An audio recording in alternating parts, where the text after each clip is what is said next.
go.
Nothing left that I could say.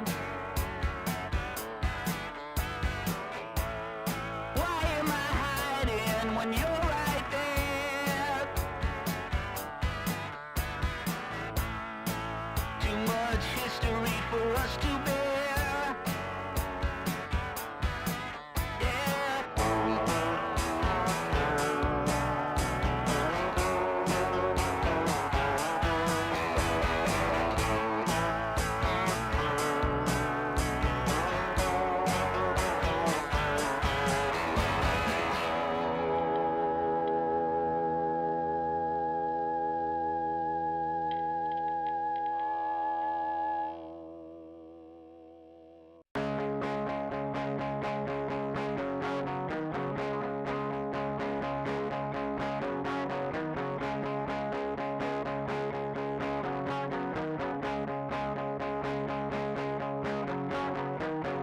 Talking big about politics when you can't really be bothered.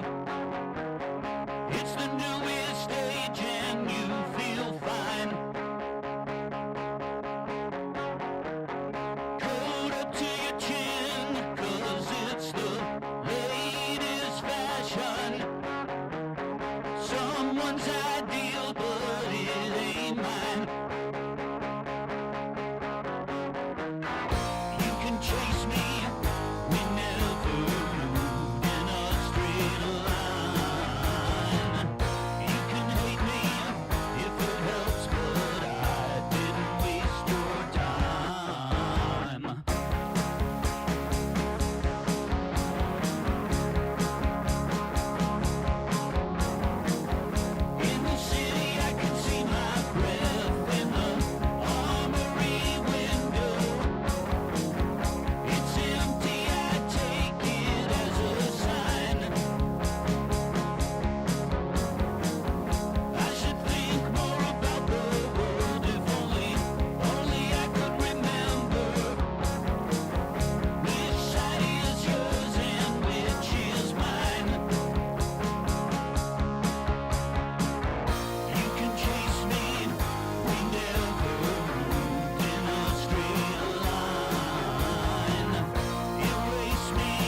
I waited patiently.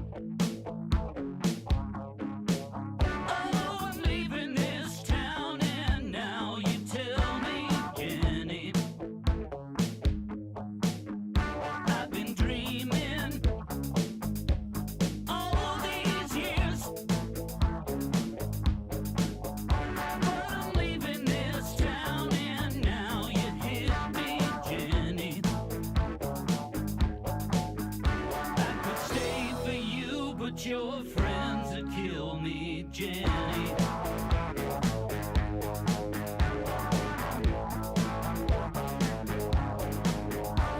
I'm drinking in the street, more liquor I got from your older sister, Jenny. Will you meet me at midnight? Yeah, I ain't ever even kissed you, Jenny. I could stay for you, but my friends would kill me. What am I supposed to do, Jenny? Running in circles like a fool. School is for now, but love is forever. Do I wanna be with you? I do.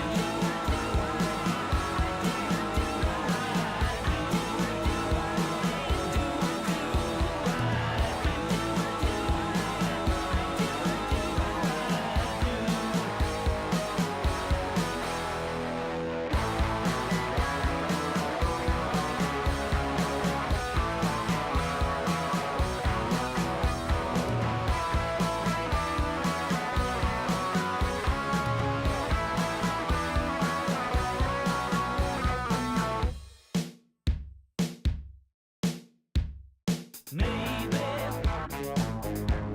you could come with me. We could leave this town and never look back, Jenny. I could stay for you, but this place would kill me. What am I supposed to do, Jenny? Running in circles like a fool. School is for now, but love is forever. Do I wanna be with you? I do.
I'm not Sarah McLachlan, and what you're hearing is not her hit song, Angel. It's emotional piano sad background music for videos by Liz FM. I am Rebecca Torino Collinsworth, and we are Parley. Every day, Parley playwrights work tirelessly to create the art we care about and you enjoy, but we can't do it without your support. For just $10 a month, or just $5 a month, or just $5, right now, you can make a difference to the future of Parley and fund our upcoming productions. Follow the link on your screen right now to pledge your support to a Parley production in need. We can't do it without you. Thank you.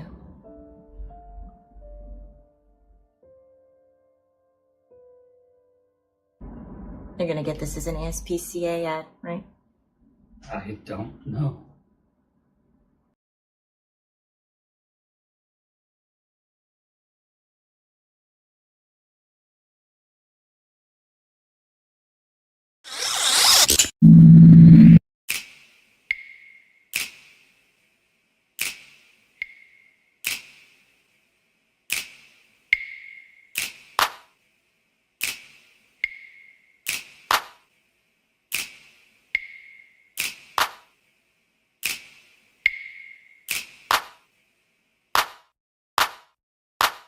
What do you do when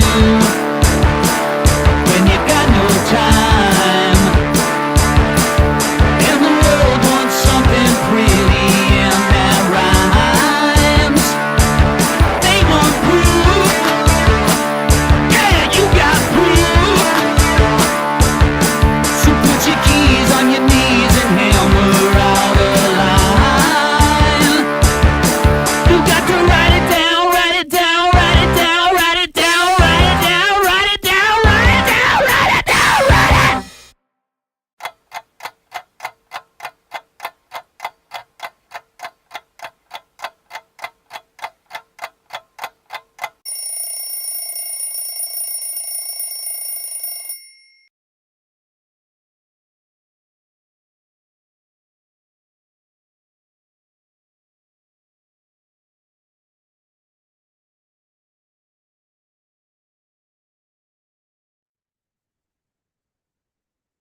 Quinn and Phil stand near each other, bundled in scarves and in their nicest, darkest coats. They look onto a burial that we cannot see.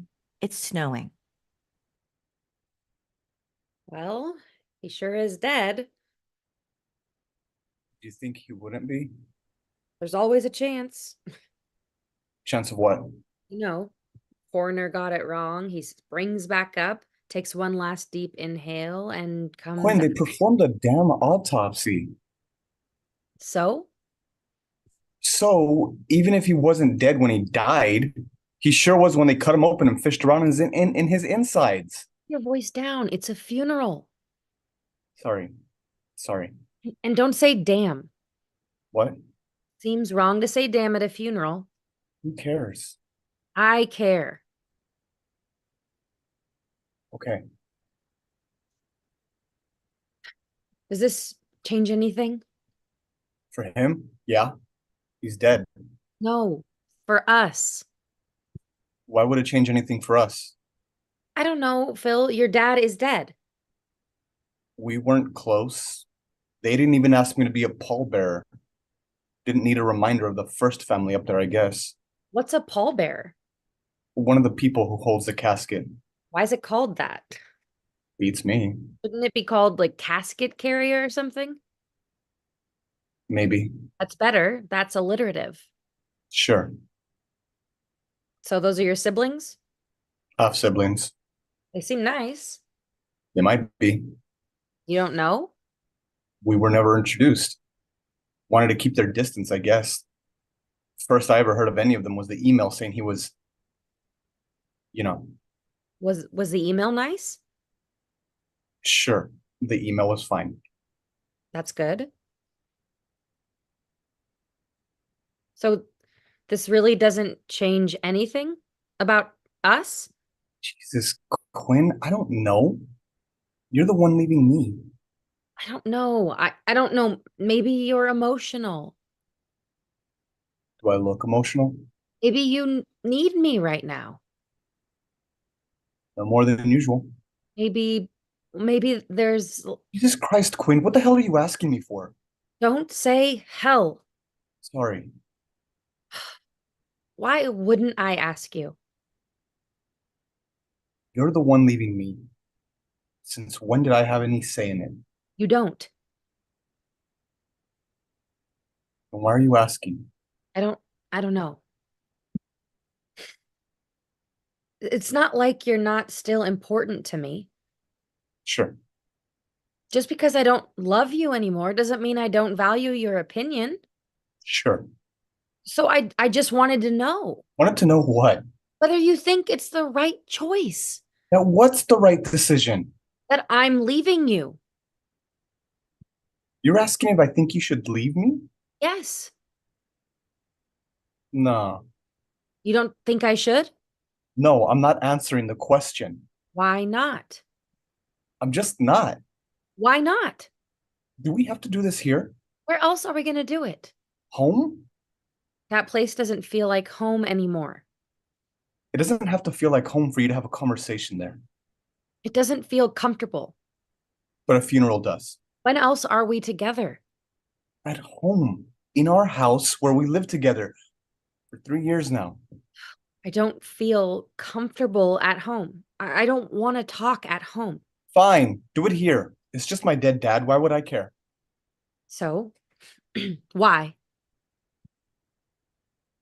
Why what? Why won't you answer the question? About whether I think you should leave me? Yes, about whether you think I should leave you. It's not my decision. That doesn't mean you can't have an opinion. I do have an opinion. Really? Several. Do tell. No. Asshole. Yep. I just want your advice. You don't have to be rude. My dad's dead. I'll be rude if I want to. So you are emotional. Oh, but when your dad's dead, you get to be rude. For how long? Who can say? It's just advice. You don't want advice. I'm asking for advice. You're not asking for advice. Are you not hearing the words coming out of my mouth? You're asking for my permission. What? You're asking for my permission. You're hoping either I say yes and then you don't have to feel guilty anymore because you think it's mutual somehow, or I say no. And then I'm the dick who wouldn't let you go. You can be angry with me. You don't have to feel guilty anymore. If I answer, it's a win-win for you. You get what you want, scot-free. I'm not doing that for you, Quinn. If you don't love me anymore, fine, leave or stay. Just don't ask me to make it better for you. It can't be my job to make it better for you. That's not what I'm doing. If you say so. It's not. Fine. I'm still not answering. And what, you expect me to just respect that? I didn't ask you to. I thought you loved me. I do. Look, sometimes things fall apart, okay? And you have 3 options. You can let it go and mourn it, appreciate it for what it was, regret, forgive, obsess, whatever. Leave it as a scar in your life. It happens. Or you can fix it, go back in, shake it up, repair what's left, give it an honest try. What's the third option? You can erase it, paint over it, pretend like it didn't exist. Leave all emotion behind guiltlessly and go start something new. Find a new family, a better family, one that when you're gone, you're proud to have lower you into your grave. Everything before that, who cares? I'm not letting you do that. I'm not letting you erase me, Quinn. You gotta live with whichever decision you make, and you have to live with the consequences. Okay.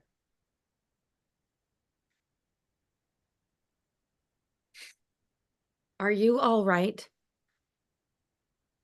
My fucking dad's dead, Quinn. They stare on for a moment longer. Quinn looks up to Phil's face as he watches the burial. She gets closer to him, waits a moment, then grabs his arm and leans into his shoulder.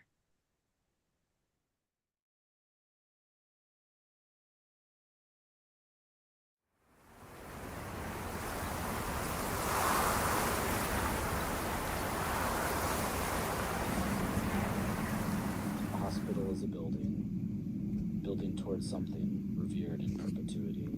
I really wanted. I'm sorry. So sorry. But at least you survived. After she died, someone sent a letter. The mythology of whiteness. Indeed, there is much ground to cover. Say this, however many times you need. Blessed are you, transforming body. The way you are now is a part of how you've always been. Alive because you are, living to live again.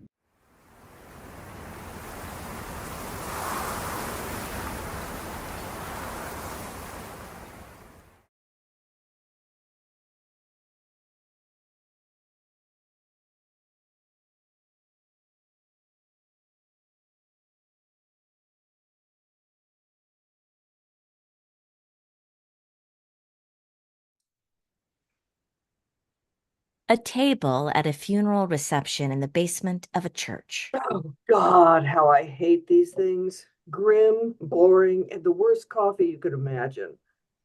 Want some of my tea? Oh, God, no, that's piss too. Oh, here she comes, finally. My God, I can't get over that outfit. All that money, and she dresses like some old man. It is a funeral. Well, just because you have to wear black doesn't mean you have to be a complete catastrophe. All right, are you ready? I really don't think we should ambush her here under these circumstances. It's the only reason we're here. We hardly knew Butch. Well, I knew Butch. In high school. It just feels unseemly. It's never going to feel seemly. You're just trying to chicken out of this, and I won't let you. I can't let you. It'd be much better if we invited her to come see us. She'd never come. She's a recluse. I'm surprised she made this.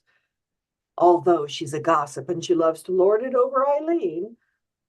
Wouldn't it be more strategic to call her up on the phone? Absolutely not. Face to face. You're her brother. Let her deny you to your face. I could write her a letter. I'm a very good letter writer. You're very good at dodging things, but this time you're not wriggling out of it. Oh, look at her, complete stone face while Eileen bawls her head off.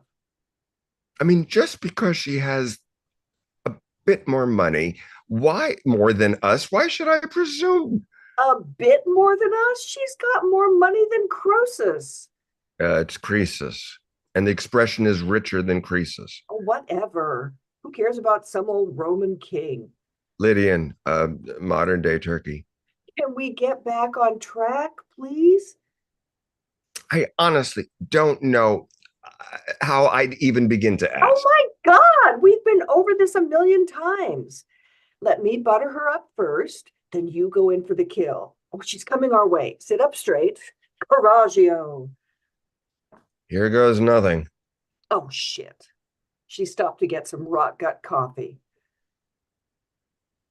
You know, Bets, I could make a harder push to get my cards in the Vermont country store. That would be a windfall. Oh, sure. That would pay the $65,000 in credit card debt in no time. Maybe they'd also fix the Corolla's transmission and cover your root canal. I'll sell all my gear. That's worth a bunch. Why are you so afraid of her? You're her older brother. She's pretty scary. Dick, look at me. We're broke. We're in debt. We're old. Even if I could handle going back to work, no one would hire me or you. And after all, you've done things for her, like when your mom was sick. Well, I can't throw that in her face. No, but a gentle reminder wouldn't hurt. That was for Mom. It isn't fair. Well, all's fair in love and war, and this is war. I want to be a conscientious objector. All right, since she's over there comforting Eileen, let's do a dry run. You be Lynn, I'll be you, okay? I guess. Good, okay. Oh, hey there, Lynn. How you doing? Hello, Richard. I'm nothing but a bag of aches and pains. It's all downhill from here. Oh, wow, that's good. Okay. Well, Lynn, you look magnificent, so stately in that black outfit. What do you want? Oh, me? Nothing. Can't I pay my sister a compliment? Oh, cut the crap. I'm in no mood for this nonsense. If you're done, I'm going. Oh, don't be silly. Tell me what you learned about Butch.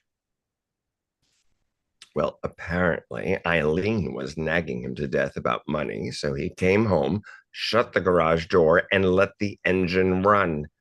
Only Eileen is telling everyone it was an accident, that he had just bought the new Garth Brooks album and wanted to finish listening to the last song, so he sat in there too long. Is that true, or are you making that up? Well, that's true. I got the scoop when you were in the ladies' Holy shit, that's crazy. I mean, the Garth Brooks part, A, who would even listen to that crap? And B, how would she even know that? got me. Well, leave it to you to find out such juicy details. Oh, I swear, everyone will tell you anything. Well, I really do listen to people, so they tend to confess stuff. I wasn't talking to you. I was talking to her. Right, sorry. Do it again. Never mind. Okay, here we go. Lynn, remember when I took care of Mom so you could go on a vacation that you kept extending and extending? How dare you bring that up? How dare you insinuate something in front of that woman? That woman, meaning me, I suppose? Is that how she refers to me when I'm not there? Who are you? I'm me. Oh, the nerve of that old bitch to refer to me as that woman. I thought we were role playing. I'm just trying to imagine what she would say, is all. She never liked me. She probably attributes our money problems to me when in fact it's you. I've carried us all these years. You've been playing photographer. Ouch. Well, it's true. I mean, maybe playing is unkind, but I carried us. And she hasn't a clue about that because she never bothers to ask us anything because she's such a damn narcissist. How is this helping me ask her? It's not. I got off track. Sorry. Okay, try this. Lynn, I respect the way you've managed your finances all these years. If this is a prelude to another ask, the answer is no. Hey, you could give me a chance. Well, she wouldn't. Lynn, I've always wanted to do a series of photographs of you. No, wait. I know what you're going to say, but you're wrong. The years have only made you more imperial looking.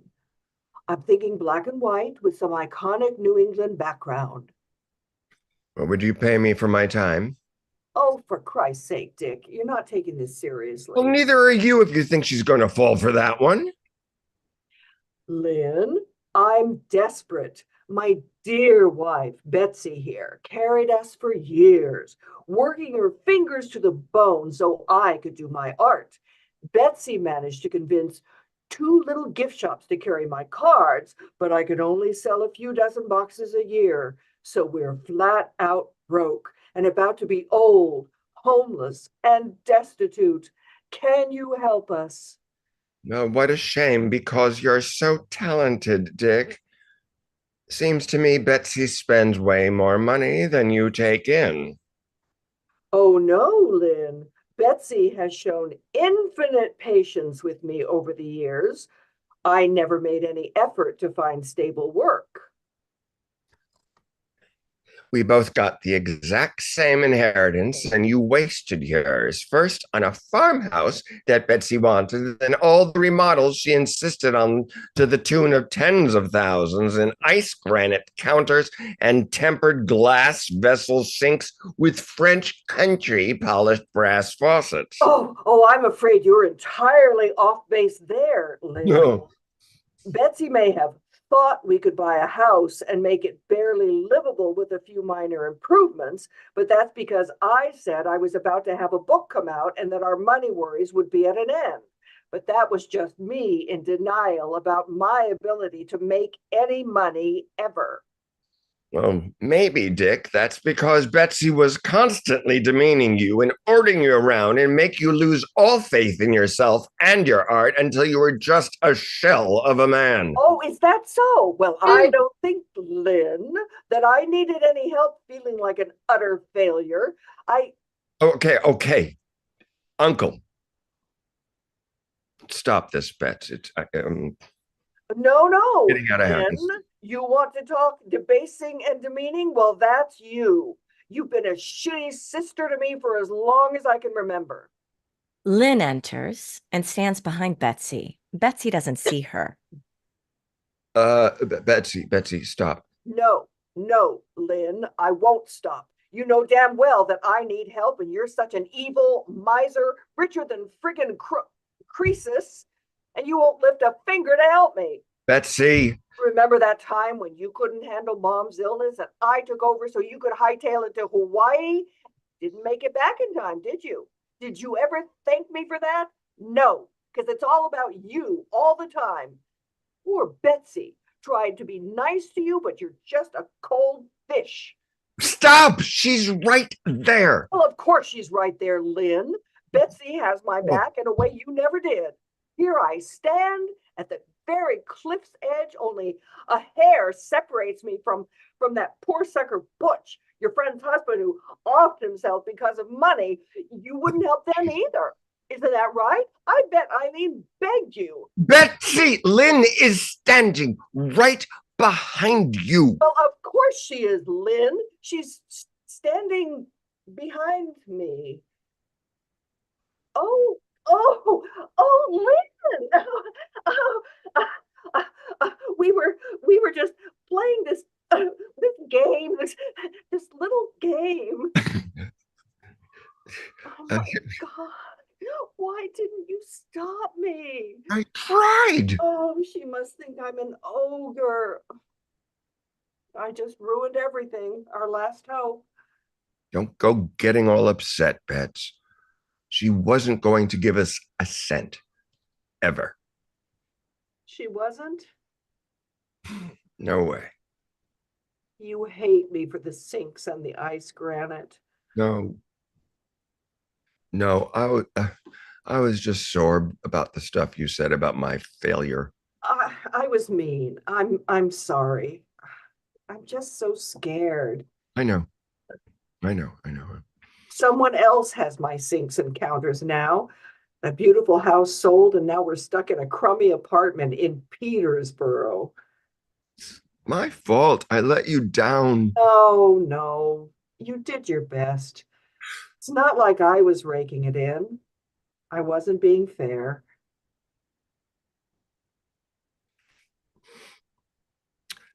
What do you say we get the hell out of here, ogre? Oh, hell yes. You know what? Ogre wants a steak. Oh, Bets. Oh, well, what the hell? The best steak we can find before we head back to Nowheresville. Oh, hell. Okay. Why not? A steak and the nicest goddamn bottle of wine we can find. Nothing but the best for my ogre. The hell with Croesus and all her dough. To hell with Croesus. We're all right. We're more than all right. We're great. Betsy and Dick link arms, and with a flourish, they exit.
A funeral in honor of Lakeland and Bankhead's lifelike humanoid robot, Shenandoah, or Shannon. After a traumatic raid on the hospital where Lakeland was staying, their Shenandoah was forcibly deactivated to search for evidence of terrorism, of which there was a little. Riker, Lakeland, and Bankhead stand in a stark white room. Riker's back is pressed against the white steel door. There are no chairs or tables or decorations. It looks, perhaps, like an interrogation room. Lakeland's eyes are red and glazed over. Bankhead's arm is broken. Riker stiffly extends his hand, and presents Bankhead with a bag. It contains a soccer ball-sized lump, and it's stained with what looks like motor oil. Bankhead accepts the bag, then carefully places it into Lakeland's arms. Lakeland holds it to their chest with shaking hands. Riker nods, still robotically stiff, and backs out of the room. Lake, What am I holding? Don't tell me. you suppose they're recording us right now? You think those old pigs would pass up an opportunity to scrounge in the shit for a piece of gold? Riker killed our Shannon. Nuke Palin Marat killed her. It doesn't matter which one of them took her apart. She's fucking dead. Lake, please, lower your voice. It doesn't matter which one of them took her apart. They killed her because of what she knew about you. She didn't know much. She knew something, didn't she? She had some originals in her collection, didn't she? She didn't know much. The originals in her collection have no market value. And that bomb didn't detonate all the way anyway. I don't think that's the winning defense you think it is. You're our defense. What's that mean? You've been blinded and you're periodically bleeding from your tear ducts. They want to put you on the stand. They want to put you on the stand, Banks, not me. They know they couldn't touch me, even with blueprints from Shannon's hard drive, but Ethel Rosenberg would... Don't say it out loud. Are you kidding? What more do they need? What more can they take? They took our Shannon. They kidnapped her, our fucking robot. They killed and dismembered her, and if they take you away from me, I have nothing. They're not gonna take me, Lake. They're not. It doesn't matter what they found on the robot. I don't know. Look at me. Sorry. I mean, I'm right here. Whatever we have to do, I'm not going to prison. I'm not going to leave you with nothing. I can't believe she's gone. I know. They didn't have to. Of course they didn't. Could have extracted her hard drive onto the connection and probably searched it more easily that way. They wanted to kill her. They wanted to hand us her head in a bag. Should we what? Bury her head? Should we have a funeral for her? In a holding cell at the East Precinct. Why not? I just got out of the hospital. I may be blind. I don't know if I have it in me to say a benediction over the severed head of our beloved Shannon. Can I, then? Oh, I'm an idiot. I am sorry, Bankhead, of course. Here, do you want to hold her?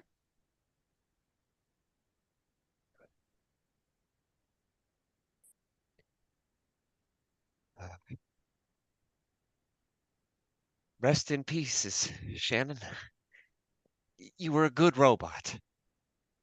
Thank you for recording the minutes at our weekly meetings. I'm sorry about the time you blew your hand off trying to reconfigure my faulty wiring. I'm sorry I poured Sprite in your casing when I was trying to fix you.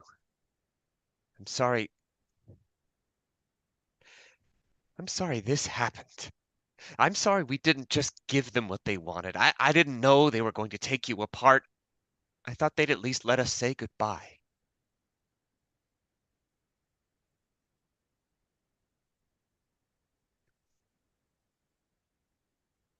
Rest in pieces, Shannon. I don't know what to say. You were more than a robot. You were our family. I don't know how I'll finish an article if you're not here to play music. How will I even write now that I can't see? How will I wake up in the morning if you don't shake my shoulder? You know, I'm a heavy sleeper. I was so scared when you first came home. I didn't know what a robot would just do. Would you destroy the place? Would you always remember how bright Bankhead likes the lights in the basement? Would you eat dinner with us, or would you consider yourself separate? Would you have taken care of... Riker enters, marches over to Lakeland, and rips the bag out of their hands. Shenandoah's head comes tumbling out onto the floor. It looks remarkably like a dead human. The head leaves a splattered trail of grease and oil as it rolls, finally coming to a stop at Lakeland's feet. Lakeland, now weeping bloody tears, plants both hands firmly on Riker's chest and shoves him back hard. By this point, Bankhead is sitting on the floor with Shenandoah's head resting in his lap. I have that on tape, work wife. Think anything you say is gonna hurt Lakeland? Bankhead, please. I got a lot of shit on tape, Mr. Rosenberg. Oh, why don't you give it up, Riker? Why are you trying to take her head from us? The fellas in the AV department told me they want to make sure there's no hidden folders or something. You know there's no hidden folders or something because you dismembered her. Standard precinct procedure is to disable any weapon or machine that could be used as a weapon. You can't use Shannon as a weapon. I don't know about that. I'm sure you could find a way to get her riled up. You could have just deactivated her. You didn't have to take her apart. Standard precinct procedure is to disable any machine that could be used as a weapon. Deactivate and disable are not the same thing. Disable and dismember are also not the same thing, Riker. Watch your tone now. Your dipshit soldiers blinded my spouse. You stole our property and killed our Shannon.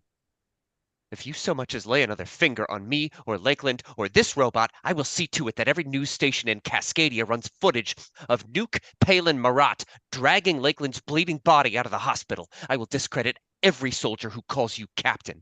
I'll have your head. As if tallying wins and losses in his head, Riker slowly walks back to the white steel door.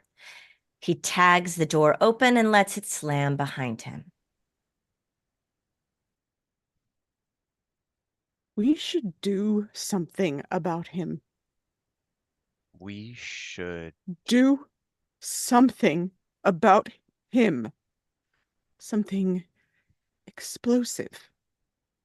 We'll have to get another Shannon to fix the wiring. No. No. I don't ever want another robot.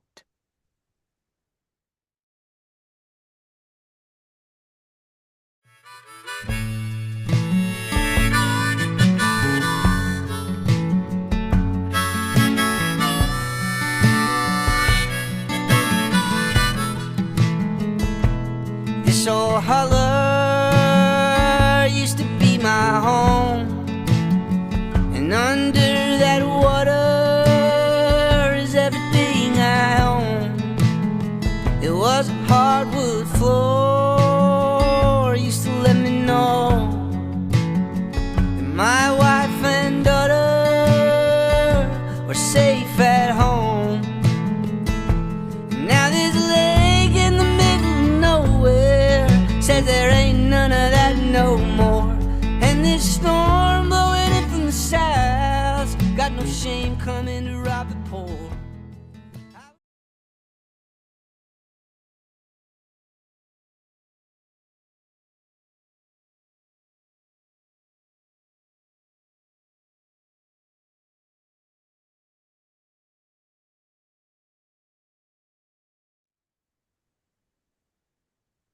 A suburban street at the end of spring. It's late night on a Tuesday. Streets are quiet, nobody in sight, cars parked in driveways. Nearly all residents are in bed at this hour. Tommy Lee was killed by police on June 13th, 2017. This is how it happened. Tommy Lee enters. He's a slight Vietnamese-American man, aged 20, wearing dark-colored t-shirt and shorts and walking down the middle of the street in a wavering, halting fashion, seemingly under the influence of controlled substances. I am Tommy the Creator. It says here, Vietnamese-American man. That's right, I'm an actor. I'm filling in for somebody. Okay, we'll see how this goes.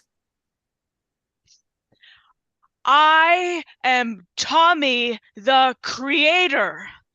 Everybody, wake the fuck up. Tommy the Creator is... Tommy approaches the doorstep of one of the houses and, extracting a hunting knife, begins hacking at the door frame. Wake the fuck up. Tommy the Creator is here. I am Tommy the Creator. Tommy leaves the doorstep and returns to the street wielding the knife over his head. I'm Tommy the Creator, motherfuckers. You need to wake the fuck up right now. Wake the fuck up. 2 police officers appear on the scene, guns trained on Tommy. Put down your weapon, sir. Put down your weapon. I am Tommy. This is your last warning. I am Tommy the Creator. All the fucking pigs need to die. This is your last warning. Put down your... Officer Molina fires 2 shots at point-blank range into Tommy's torso. Tommy recoils, turning 180 degrees away from the officers, and collapses face down into the street, still gripping the knife in his hand. Vincent and Nikki enter, observing the scene at a distance. No, that ain't right. That's not how it happened. So I take it you're filling in for somebody too? Yes, didn't they tell you? Did we do something wrong?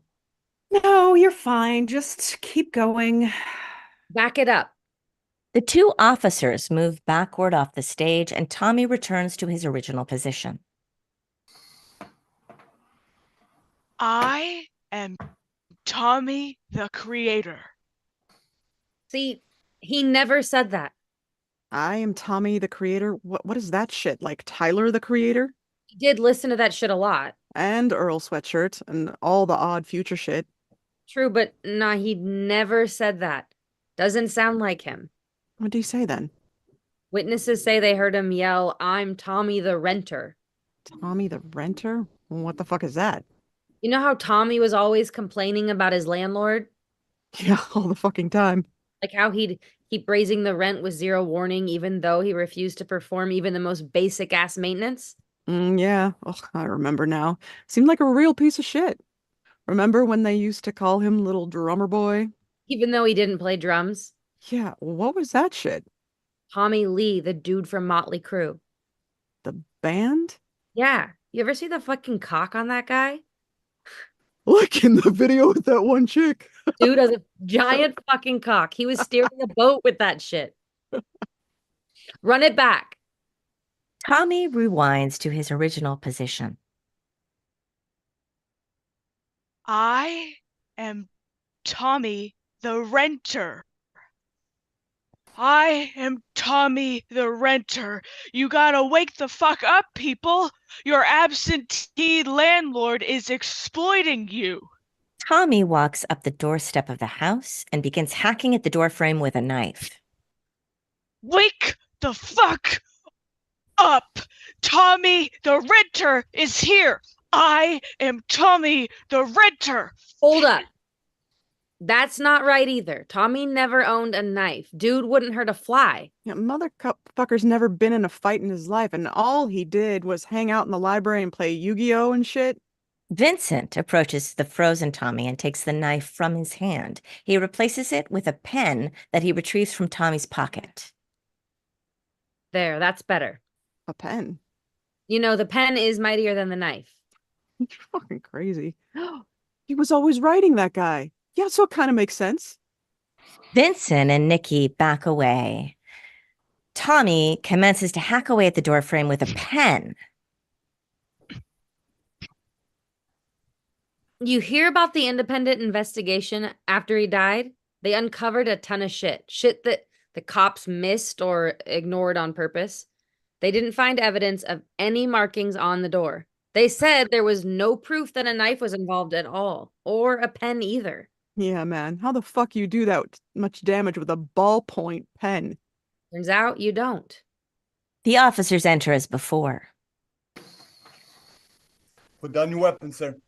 Sir, put down your weapon. This is your last warning.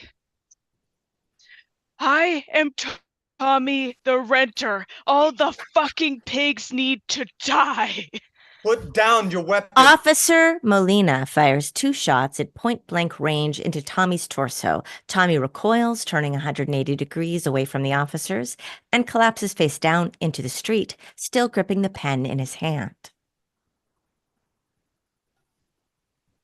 Jesus. What the fuck did you just do? You saw him. He was coming at us. Man, we are so fucked. Officer Owens approaches Tommy's prone body and kicks the pen away from his hand in frustration. It travels 20.7 feet. God damn it. Don't make no sense. How do you shoot someone when all he's got is a pen? No, right? See the angle on those shots? There's no fucking way the bullets entered from the front. What do you mean? I mean, they didn't shoot Tommy in the chest. They shot him in the back. The fuck? That second shot is what they call a shored exit wound. I sure don't know what the fuck that means. It happens when the skin is backed by a hard surface, like a wall or a floor or some shit. So they shot Tommy when he was already on the ground? That's exactly what they did. And it's even more fucked up. Vincent reaches into his jeans pocket and pulls out a damaged copper bullet. This is the first bullet they used to shoot Tommy. They call these frayed pieces sticking out the petals. See how they're curled underneath like this? That means it hit the concrete after it entered Tommy's body. This is what it looked like when it went into evidence. Vincent pulls a second bullet out of his pocket. And this is what it looked like when it came out of evidence. Same bullet. It don't look the same. That's the thing. Someone took some fucking pliers and pulled the petals out like this. Why the fuck would they do that? That's what I'm saying. They're trying to hide the fact that the bullet hit the concrete after they shot him. That they shot Tommy when he was already on the fucking ground. It's so fucking weird. I was just thinking the other day about how Tommy was always helping his grandma in the garden. I think they just planted some flowers in the morning he got shot, but those aren't the type of petals he was talking about. The actors unfreeze, rewinding to the point where the officers first arrive on the scene. Tommy rounds the corner with the pen held over his head. I am Tommy the renter. Back up, motherfucker. Back up. We'll shoot you, bitch. I swear to God. Oh, shit. Don't hurt me. I'm just a renter. Tommy abruptly turns away but stumbles mid-turn. Officer Molina fires 1 shot into his back as he falls to the ground face down.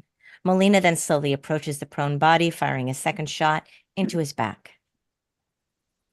What the fuck did you just do? You saw him. He was coming at us. Man, we are so fucked. Officer Owens approaches Tommy's prone body and kicks the pen away from his hand in frustration. It travels 20.7 feet. God damn it. You see how far that pen went? Yeah, what the fuck? The fat fuck punter at high school or something? There's no way the pen would go that far. It's physically impossible. In the photo taken by PD, the pen was here, 20.7 feet away from Tommy.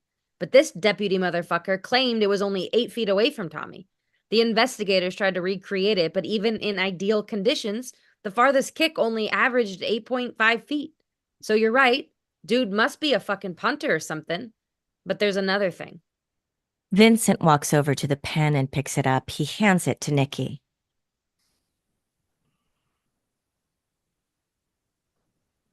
This ain't Tommy's pen. Dude only used Uniball Jetstream. He swore by that shit. He said he couldn't write with anything else. So this pen, I wonder where it could have come from. Vincent walks over to Molina, still frozen in action, and reaches into his breast pocket, pulling out another pen. They're the same. Tommy and the officers rewind again to the point where Tommy is approaching the cops. I am Tommy the renter. Back up, motherfucker, back up. We'll shoot you, bitch, I swear to God. Oh, shit. Please don't shoot. I've had a real bad day. I don't feel so good. I'm sorry. I'm just a renter. Tommy abruptly turns away but stumbles mid-turn. Molina fires one shot into his back as he falls to the ground face down. Molina then slowly approaches the prone body, firing a second shot into his back. What the fuck did you just do? You saw him. He was coming at us. Man, we are so fucked. Owens approaches Tommy's prone body, stepping over it. God damn it. Owens puts his hand in his pants pocket. As he pulls out a pack of cigarettes, a pen falls from his pocket, landing 20.7 feet from Tommy's body. So that was the fucking cop's pen. But what about Tommy's? There was no pen. It doesn't exist. Witnesses said they never saw anything in Tommy's hands. No knife, no pen. And they fucking shot him anyway. You saw him. Dude was going through a crisis. Sure, but they don't know that. And that's the problem, right? Even if they did know, why the fuck would they care? They don't know he got evicted, lost his fucking health insurance same damn week, how he hit a writer's block with his poetry. Yeah, because they don't live here. Nikki approaches Owens and shoves him in the shoulder. You lying piece of shit. Nikki slaps the pack of cigarettes out of Owens' hand. Fucking evil motherfucker. Nikki walks over to the pen and picks it up, throwing it into Owens' face. Fuck you, bitch. Tommy was just a renter. Suddenly, the two officers come to life. Molina notices Nikki and retrains his gun on him. Owens jumps back in alarm and pulls his own gun out, waving it between Nikki and Vincent. Freeze. King County Sheriff, you're under arrest. Tampering with evidence. This is a crime scene. Put down your weapons. We ain't got no weapons. Resisting arrest. I'll count to 3. I shit you not. 1, 2. Let's go. Vincent and Nikki dash off stage. The two officers open fire after them into the darkness. Tommy Lee was killed by police on June 13th, 2017. This is how it happened. End of play.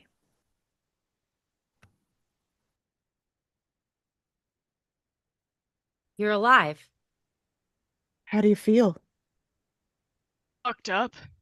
Yeah, no shit. I need to ask, why are we all being played by white women? Seems like they were the only actors available. Better that it's performed by white people than not at all, right? Yeah, maybe. Do you think I'd still be alive if I were a white woman? What do you think? Sure don't hear much about police shootings of white ladies. They'd probably just offer to drive you home. Which is problematic in its own way. True. But I'd be alive, at least. Just like you are now. And we all know why that is. You want to grab coffee or something? Nah, I'm beat. I need to crash out. I feel you. Rehearsal same time tomorrow? I'll let you know.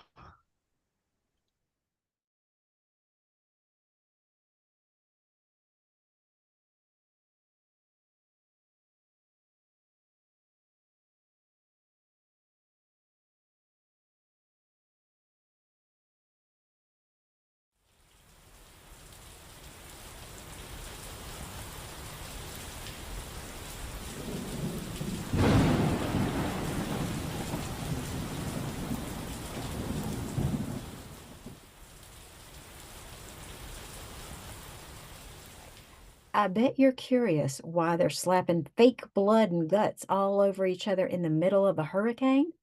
Like a Category 5 storm isn't enough. There's zombies up in this motherfucker.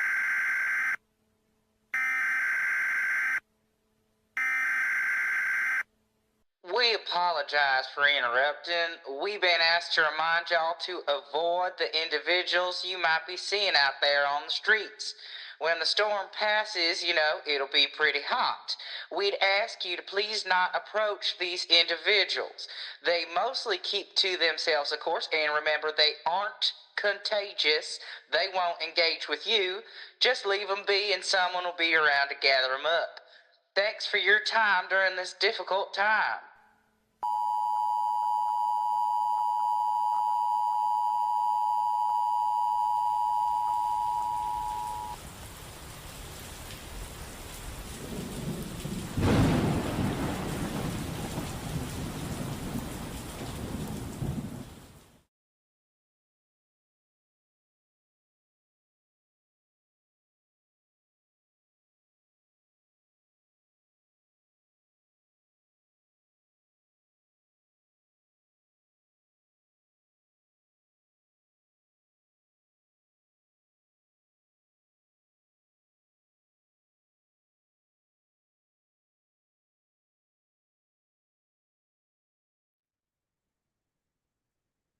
The living room of Mary J's house in a small little town somewhere. Willow enters the living room of her childhood home. Relatives mill about in black. She finds her ma, Mary J. Hi, Ma. Willow, sweetheart, I'm so glad you're here. Of course, Ma. I wouldn't miss this. I'm so sorry you had to take off work. I know you've been really busy lately. Oh no, don't worry about that. Work is great. Yeah, really super great. What's wrong? Nothing. I mean, except for all this. Okay, well, it sounds like something's wrong. Did something happen at work? No, everything's just amazing at work. Anyway, Ma, stop talking about me. Today's about you and how are you holding up? Oh, it's hard with him gone, but we had to do it. I know. He was He was 32. just suffering so much at the end. I know, Ma. I had to hand feed him, and he was blind and deaf, and he had bald patches everywhere. Oh, Ma, I'm really sorry I wasn't here with you. What can I do? Oh, I don't know. Maybe just tell everyone to leave so I can be alone. Okay, I can do that. No, don't. They'll just. Oh, I don't want to make a fuss.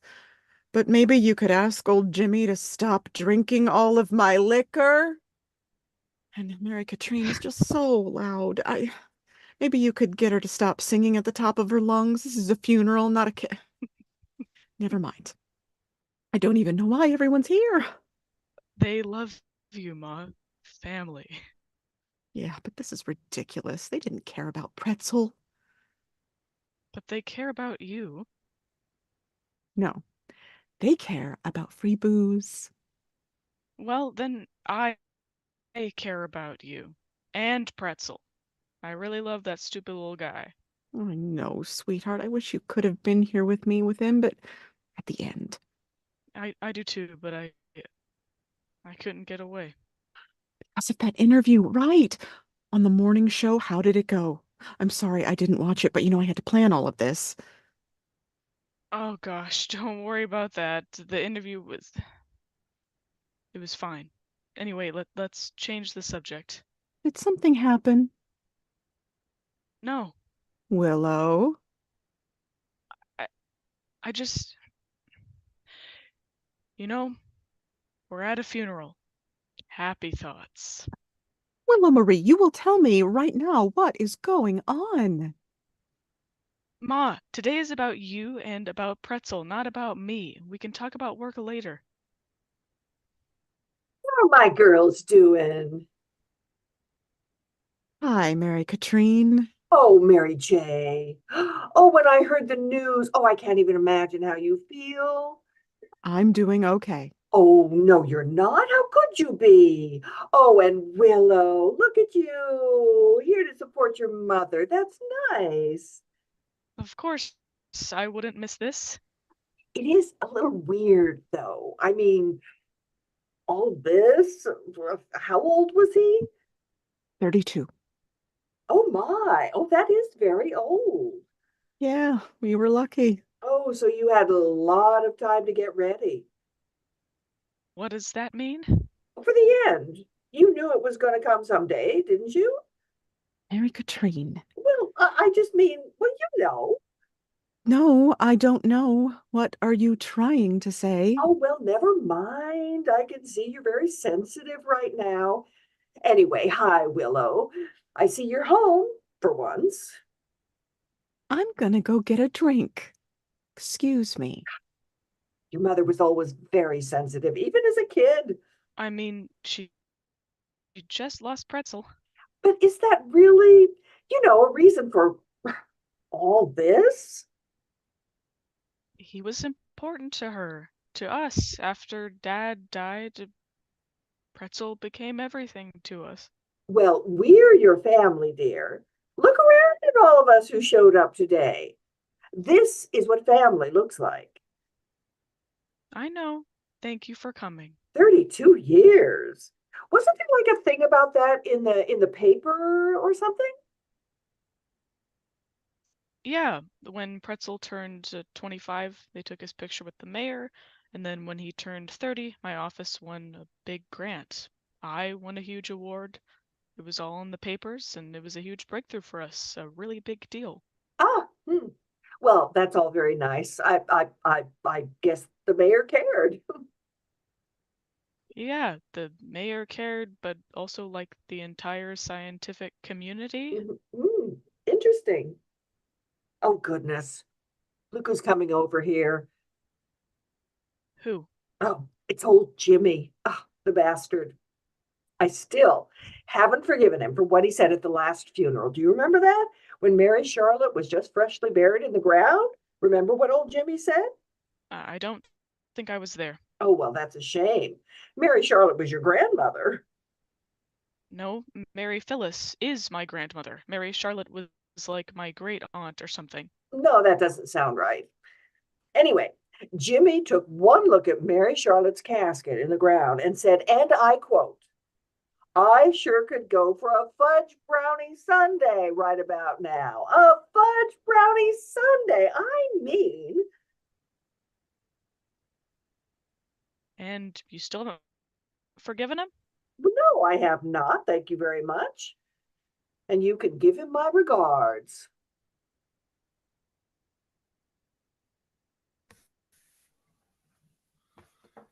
Hey, Willow, that you? Hi, old Jimmy. Yeah, it's me. I haven't seen you since you were like, I can't remember. How old are you? I am in my 20s. Oh, ho, ho, look who's all grown up. Big time, right? Big time? I heard you are a star now. Big time. Fancy pants. Oh! I don't know what you're talking about. Well, Mary Louise said she saw you on TV. On TV!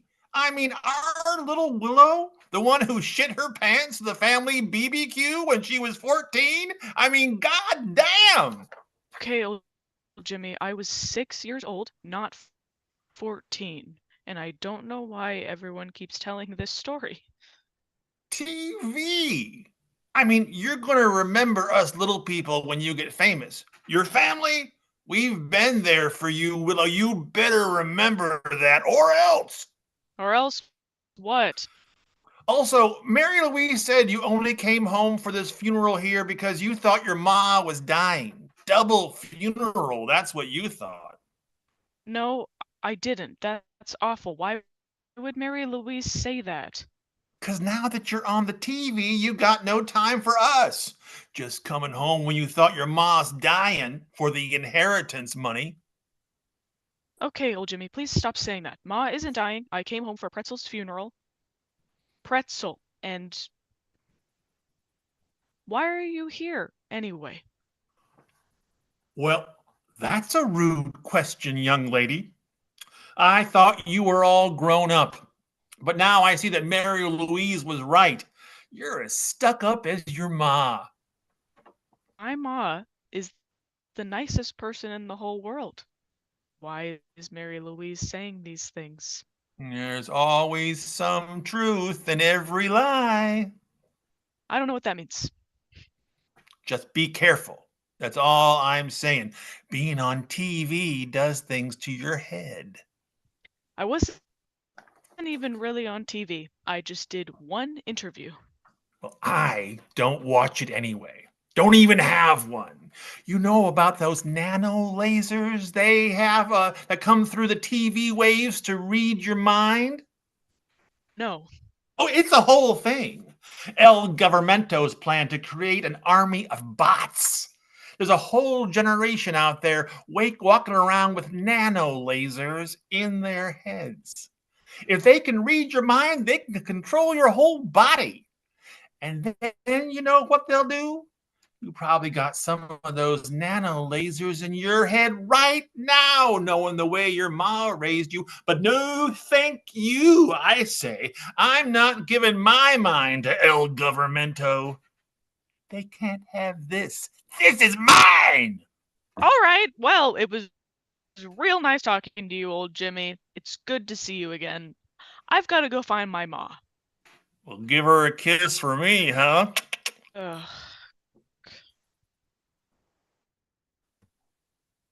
Hey, Ma. How are you holding up? This is exhausting. Can we just ask everyone to leave? He didn't even care about Pretzel. They didn't even know him. They're just here for the booze. Yeah. Family. Will you distract me? Just tell me what's going on with work, please. Not now, Ma. Willow, I am your mother. I want to know. But it's so inappropriate. Not now, not at Pretzel's funeral. Please, I can't do it. Is this about Pretzel? Is that what you're saying? Of course it's about Pretzel. He was my whole life. Well, it's just a job, right? No, Ma. I loved him. He was family. I loved him much more than the work we did. I promise. Well, then tell me what is going on at work. I mean it, Willow. This is my only wish at this funeral. Wishes are for birthdays, but fine. Okay. Here we go. Please don't kill me. So, the morning show asked me to come on, right? To talk about the article I wrote about Pretzel. And my PR person said I was supposed to stick to just what I wrote in the article, nothing else. But that morning, it was the morning. Ma, it was the morning Pretzel died. You had called me like 2 hours before I went on the air. I was a mess. Oh, honey, I didn't realize. Oh. No, it's okay. It's not your fault. But I was really upset. I mean, I know he was 32, but I didn't expect an... Anyway, by the time the interview started, I was just a disaster. I kept fighting back tears. I couldn't concentrate. The lights are so bright on those TV shows. I had all this makeup on. Everyone was looking at me. And then, well, the interviewer went off script. And she asked me something that wasn't in my article. What? She asked, why cats? What does that mean? Exactly. What does that mean? Why cats? I don't know. I just froze up. Oh, honey. I mean, I've spent my whole life researching cats, their psychology, their behaviors, their mortality, my whole life. And then I write one article, one blasted article about Pretzel, about the work I was doing with him and how my team and I had isolated that one stupid gene that extended his life by at least 10 years, and then it goes viral. They want to interview me. I'm the most famous cat researcher on the goddamn planet, and then he dies. Dies! Literally hours before the interview. It was just too much. You know what I told her when she asked me why cats? You know what I said on live TV in response to that question? I said, because cats mind their own business. Oh, Willow. Yeah, brutal. I don't know why I said it, because then it got worse.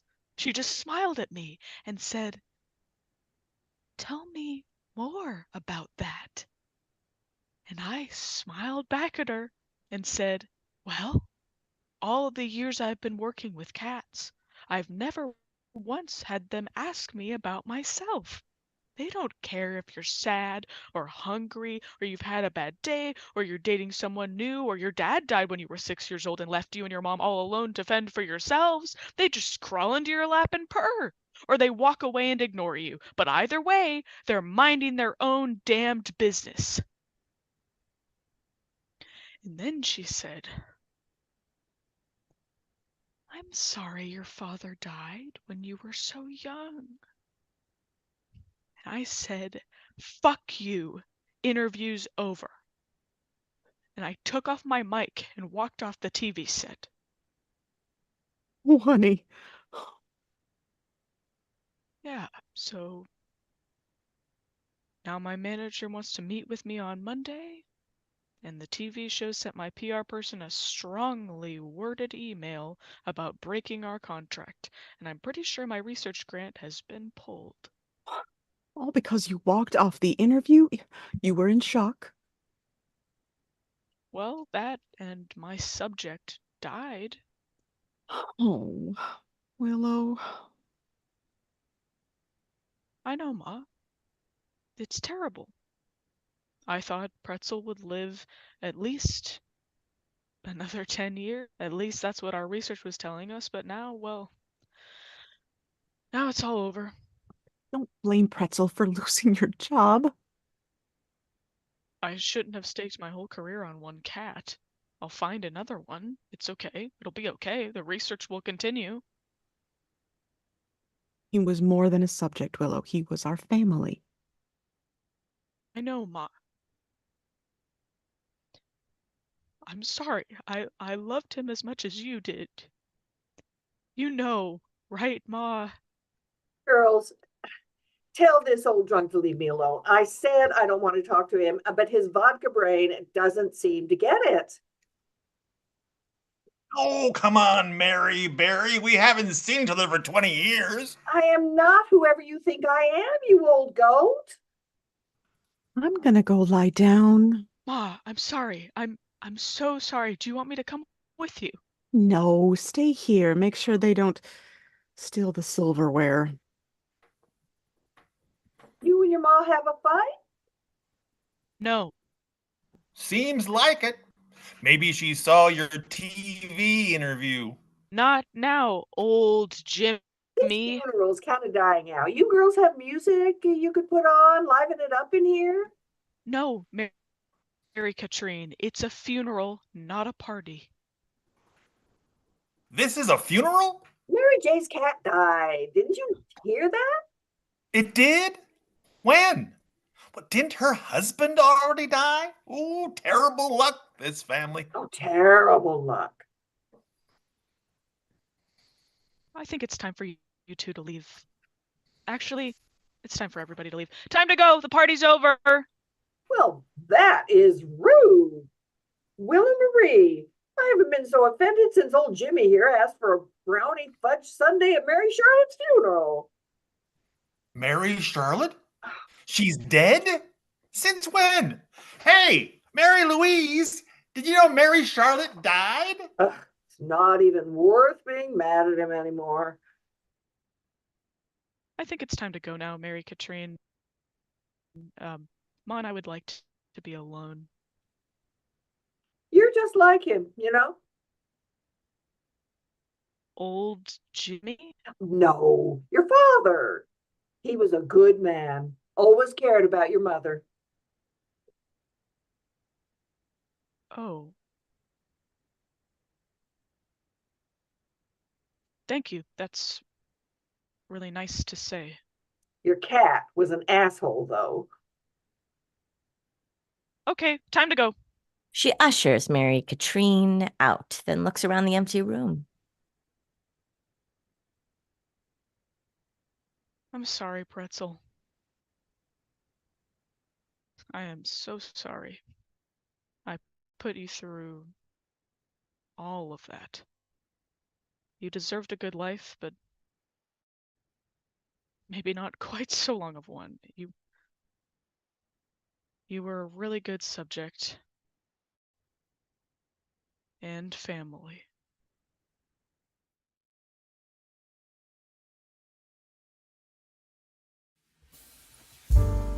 It was a gloomy Seattle evening when the former Mrs. Maxwell stepped into my office.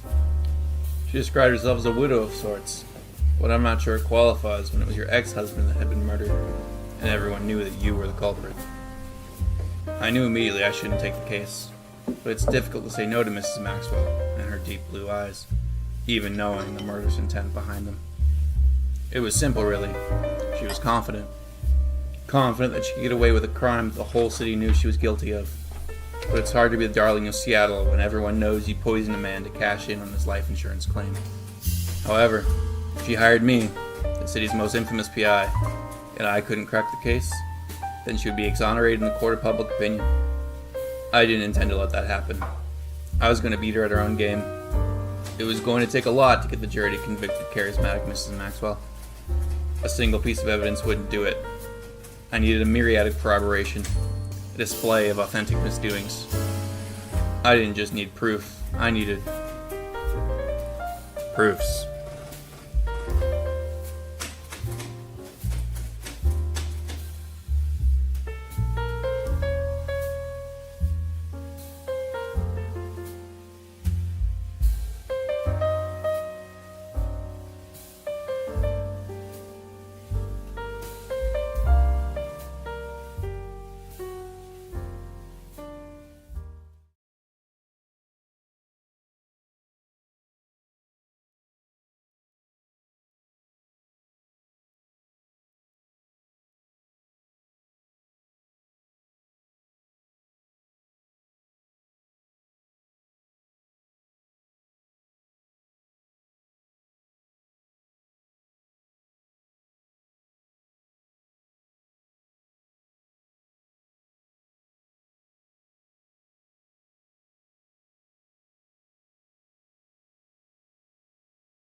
I'll start again. Oh my God.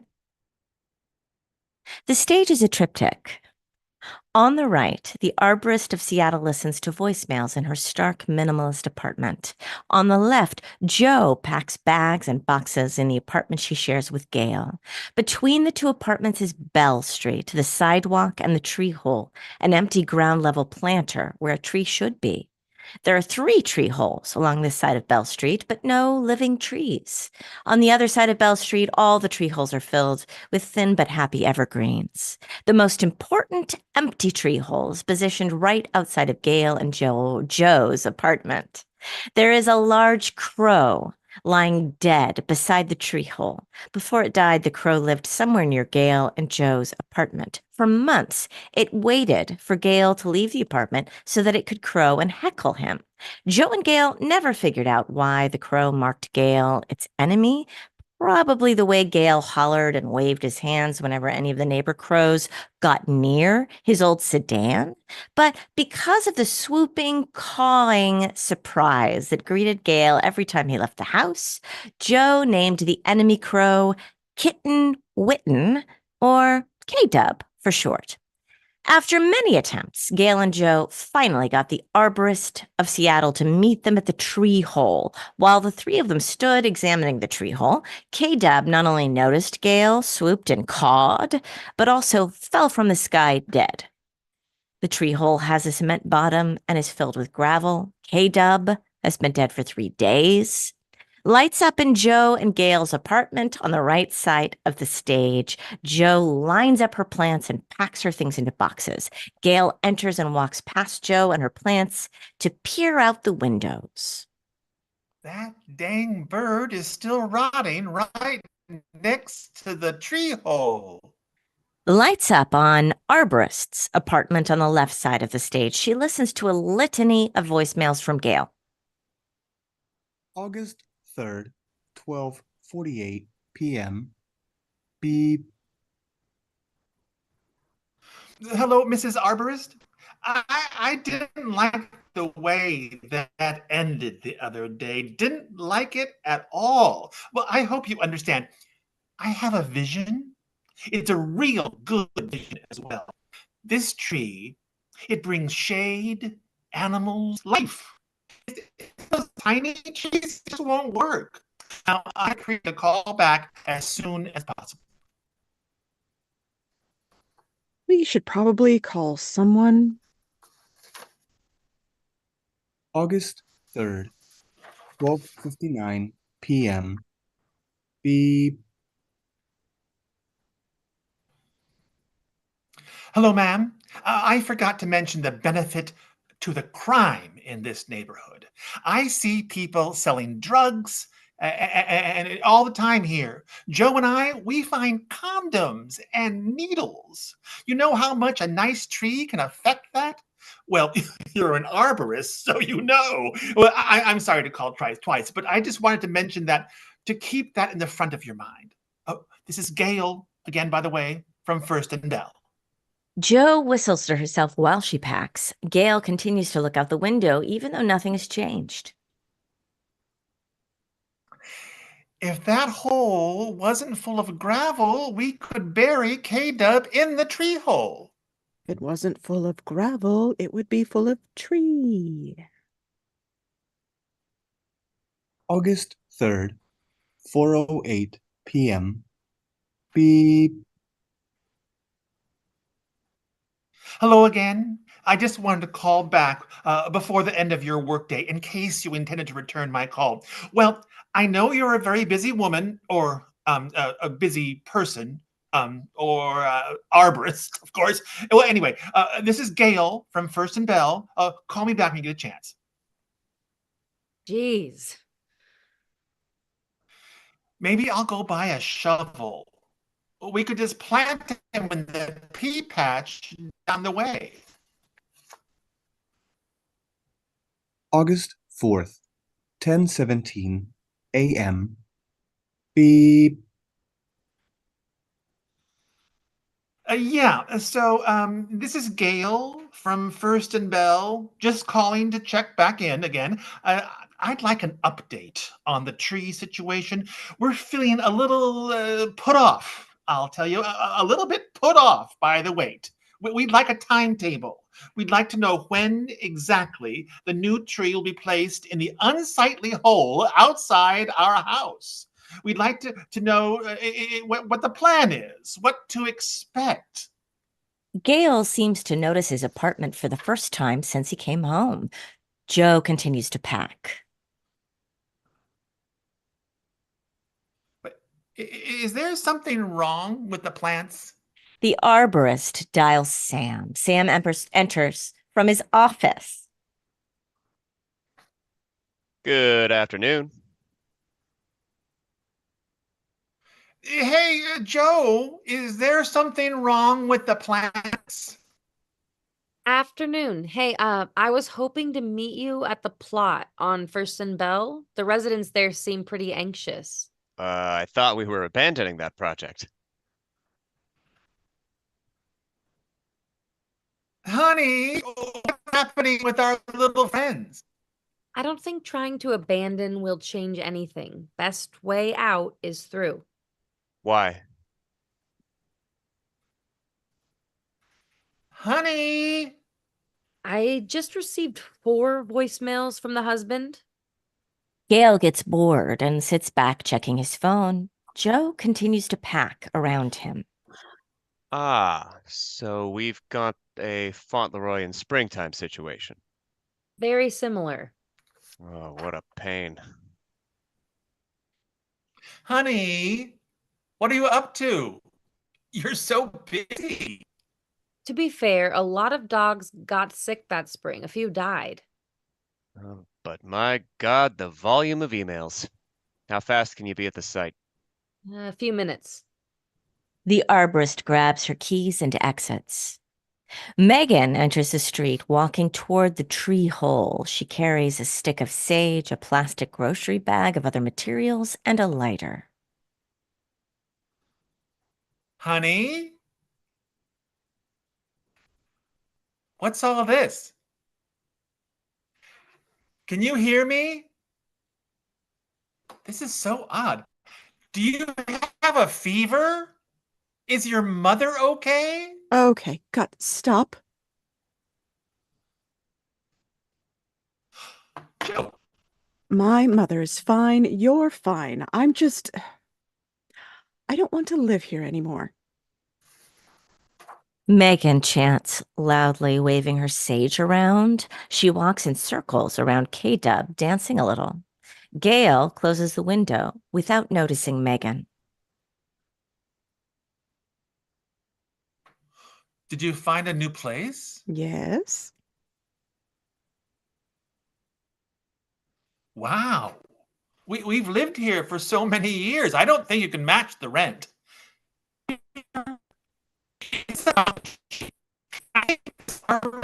I think I got her number, you know? I think we'll be able to get that dang tree by the end of the year. It's not about the tree.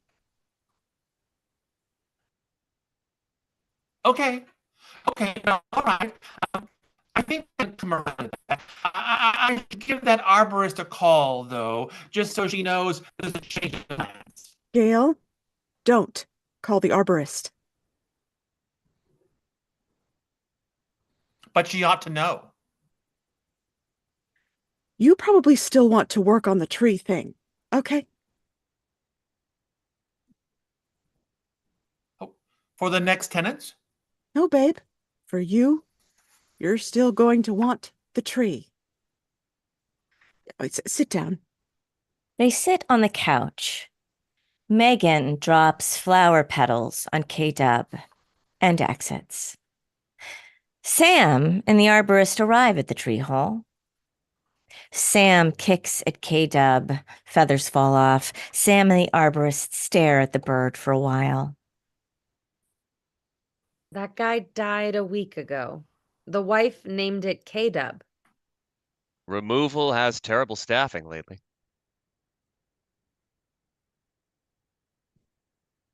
Okay.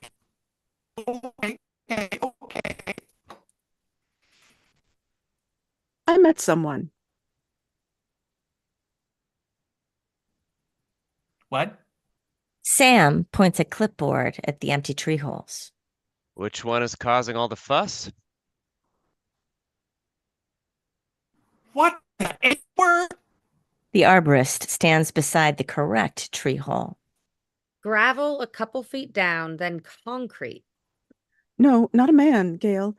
I met someone you were with, a woman. Her name was Megan. She was sitting out there by K-Dub when I went out there to burn the Palo Santo the other day. She was totally distracting. I should probably go back out there before they remove him. Anyway, she said she thought she was your girlfriend. Then she found out about me and she broke it off with you. Wait. Do we need the space for soil? We really do. We'll have to hammer it out, like everything else in this damn city. Sam writes on the clipboard. I'll inform the residents. They'll be thrilled. And have someone take care of the dead bird, too. And right after I found out about your Megan, I thought, well, what does it matter? It's over now. The world has too much loss as it is, and if I stand outside the situation, well, you just lost someone. I didn't think I'd even bring it up to you, but there was this moment with Megan. We were sitting together on the sidewalk out there with K-Dub and the tree hole. She wasn't particularly nice, but she understood something that I also understood, something about being on the same side. I liked that. I realized that I didn't feel that with you. We aren't on the same side. I still wondered if I could, like, the thought of you sleeping with her when I actually thought about it, when I actually, imagined it, I didn't feel anything. Well, I was surprised. I thought this could work, since it doesn't bother me much. But then I imagined all of the lying and the sneaking it took for you to manage these two separate lives, all of the days you forgot our plans and showed up late, and the times you felt distant to me but said it was nothing, and also my sex drive just is way higher than yours. It's the age difference, it's biological. You say you want it, but you don't. I know that you didn't sleep with her because of the sex or because you were lonely. I'm not lonely. I'm not. The arborist knocks on the door.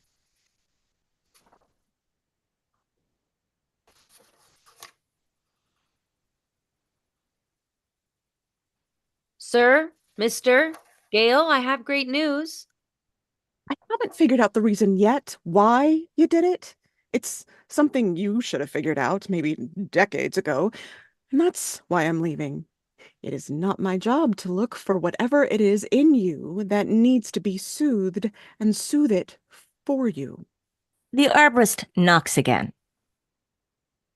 But Joe... The arborist knocks again. 1 minute, Miss Arborist. Joe, I'm not lonely. Oh, I know, because there's this constant hammering. I'm not lonely. I'm not. And you've got all the plants set up in a line, out of order, incorrect. How am I supposed to read the name?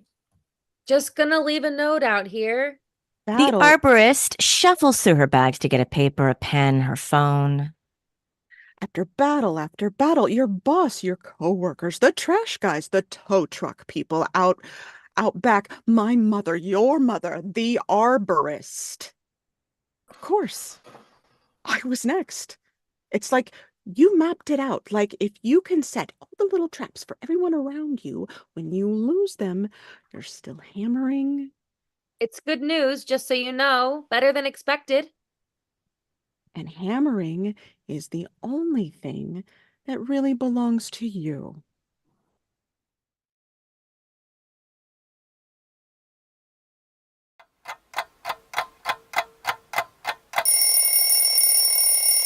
When your hands start cramping, you've done a good day's work. When the letters on your keys are blurry and your knees hurt, what you gonna